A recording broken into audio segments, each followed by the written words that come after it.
بسم اللہ الرحمن الرحیم۔ السلام علیکم ورحمۃ اللہ وبرکاتہ۔ محترم سامعین کرام، آج دہلی سے مولانا سید ارشد مدنی دامت برکاتہم نے کیا بڑا اعلان۔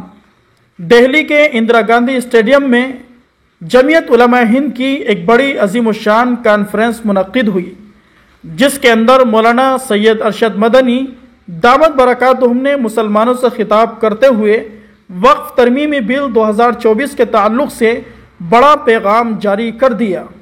اگر وقف ترمیمی بل پاس ہوتا ہے تو بی جے پی کے ساتھ اتحادی جماعتیں بھی برابر کی ذمہ دار ہوگی۔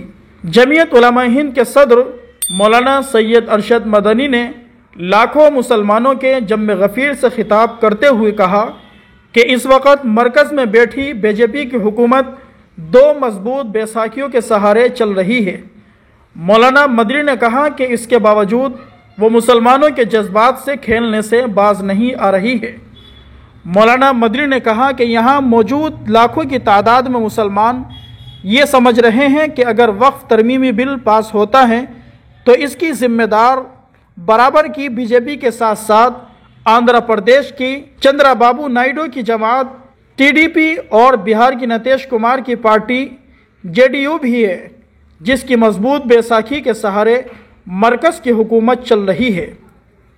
محترم سامعین کرام، آج 3 نومبر 2024 بروز اتوار دہلی کے اندرا گاندھی اسٹیڈیم میں جمعیت علماء ہند کی بڑی عظیم الشان کانفرنس منعقد ہوئی۔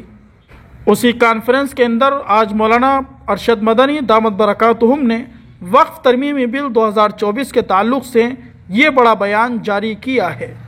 دعا کیجیے اللہ تبارک و تعالی مسلمانوں کی حفاظت فرمائیں، شاعر اسلام کی حفاظت فرمائیں، اوقاف کی حفاظت فرمائیں۔ اللہ رب العزت ہر طرح کے ظلم سے، نفرت سے ہمارے ملک ہندوستان کی حفاظت فرمائیں۔